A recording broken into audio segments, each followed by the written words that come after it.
बिस्मिल्लाहिर्रहमानिर्रहीम। अस्सलाम वालेकुम। अपने YouTube चैनल पर आपको खुशामदीद कहते हैं। दुआ है कि आप जहां भी रहें खुश खुरम रहें, हंसते और मुस्कुराते रहें। 10 अप्रैल को इमरान खान की हुकूमत का तख्ता उलट दिया गया और ये किसी फौजी हुक्मरान ने नहीं बल्कि एक जमहूरी हुकूमत ने आईनी तरीके से इमरान खान सबको घर भेजा था। और वो इमरान खान के माथे पर वो शर्मनाक दाग या धब्बा लगा जो पाकिस्तान की 75 साल तारीख में पहले कभी भी किसी वजीर आजम पर नहीं लगा कि असेंबली ने उन पर एतमाद नहीं किया और उन्हें वोट ऑफ नो कॉन्फिडेंस के जरिए बाहर कर दिया। 1989 में बेनजीर भुट्टो के खिलाफ वोट ऑफ नो कॉन्फिडेंस लेके आई थी IJI, इस्लामी जमहूरी इत्तेहाद, जिसके सरबराह नवाज शरीफ थे, लेकिन 12 वोटों के फर्क से मोहतरमा Benazir Bhutto vote of no confidence से बच गई थी। तो इमरान खान को आज जो गुस्सा है इसकी एक बुनियादी वजह यह भी है भाई वोट ऑफ नो कॉन्फिडेंस का मतलब ये है कि आप किसी वजीर आजम को कान से पकड़कर बाहर निकाल दे। उसके बाद खान साहब ने कोई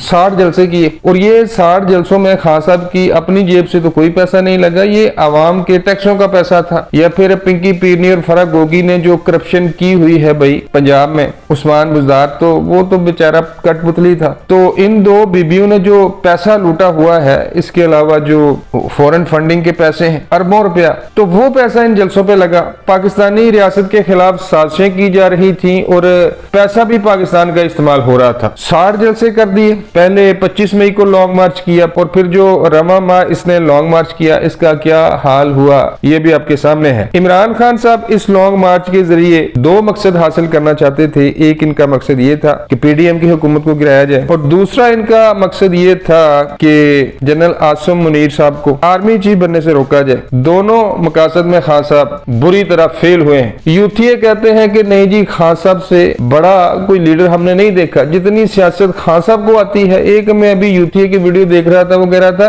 कि जितनी सियासत खान साहब को आती है इतनी सियासत तो वो भाई जी जुल्फकार अली भुट्टो को भी नहीं आती होगी। तो ये बंदा वफाकी हुकूमत से इस्तीफे लेने गया था, खुद इस्तीफे दिया है। तो ऐलान तो इसने कर दिया है और उसके बाद मुशावरत भी की है, लेकिन इनके पार्टी के जो सीनियर रहनुमा है उन्होंने तो खान साहब के फैसले को मानने से अब ये कह सकते हैं कि इनकार कर दिया है। असद कैसर साहब का एक बयान सामने आया है, मैं वो आपको बयान पढ़कर सुना देता हूँ। असद कैसर साहब कहते हैं असेंबलियां तोड़ने पर कोई जज्बाती फैसला नहीं होगा। चेयरमैन PTI इमरान खान के असेंबलियां तहलील करने के ऐलान पर साबिक स्पीकर कौमी असेंबली असद कैसर का कहना है कि असेंबलियां तोड़ने के मामले पर इनकी पार्टी जज्बात में कोई फैसला नहीं करेगी। 27 को जो इसने जलसा किया है रावलपिंडी में खान साहब ने, जिसमें करोड़ों लोगों ने शिरकत की थी खान साहब के और यूथियों के बकौल, उसमें तो ये कह रहा था कि मैं तो भाई फैसला कर चुका हूँ, बस मैंने हल्की फुल्की मुशावरत करनी है, उसके बाद आपको 1-2 दिन में हमने असेंबलियां तोड़ के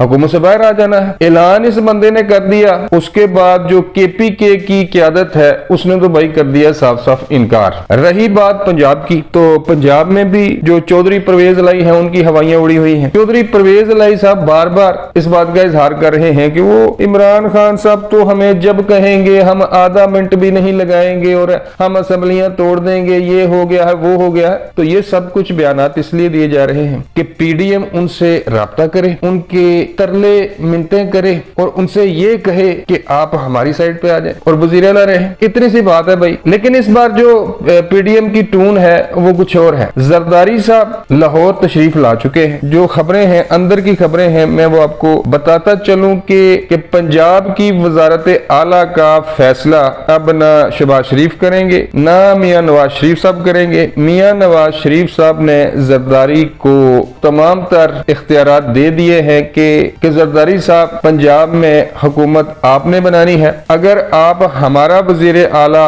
लाना चाहते हैं तो तब भी आपकी मर्जी है। अगर आप अपनी पंजाब की पार्लिमानी पार्टी से कोई वजीर आला लाना चाहते हैं तो वो भी आपको इख्तियार है। अगर आप परवेज लाई साहब को वजीर आला रखना चाहते हैं तो ये भी आपके इख्तियार में है, हम आपको नहीं रोकेंगे। अब जो पाकिस्तानी सियासत का तो भाई आजकल जो बादशाह बना हुआ है वो तो आसिफ अली जरदारी है। तो जरदारी साहब ये फैसला करेंगे। इमरान खान साहब की हुकूमत नहीं रहेगी भाई पंजाब में आने वाले चंद दिनों में। परवेज लाई साहब को वजीर आला के तौर पर रखना है या नहीं रखना है, इसका फैसला आप ये कह सकते हैं कि जो जरदारी साहब कहेंगे वही होगा। अब परवेज लाई साहब और मोनस लाई साहब ये कह रहे हैं कि हम तोड़ देंगे, ये कर देंगे, वो कर देंगे। अगर PDM ने या आसिफ अली जरदारी ने ये डिसाइड कर लिया कि परवेज लाई को पंजाब का वजीर आला अब नहीं रहने देना, तो ये जो कुछ मर्जी कर ले। वो अता तारड़ ने बयान दिया है कि हम आखिरी हद तक जाएंगे, इनके खिलाफ हम वोट ऑफ नो कॉन्फिडेंस लेके आएंगे। परवेज लाई साहब आप मीडिया को ये बताने में मसरूफ हैं कि नहीं जी, जब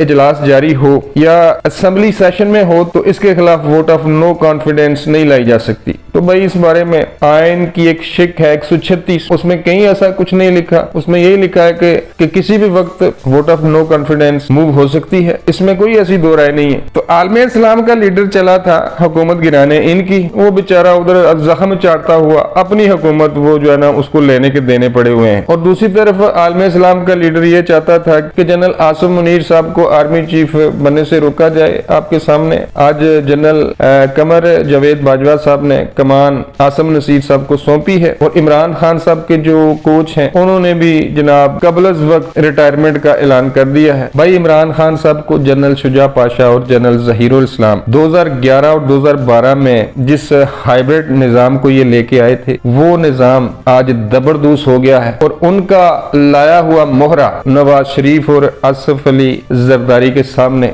बेबस है और अपनी बर्बादी पे रो रहा है। अब तक के लिए बस इतना ही, मिलता हूँ किसी नई वीडियो में। अल्लाह निगहबान।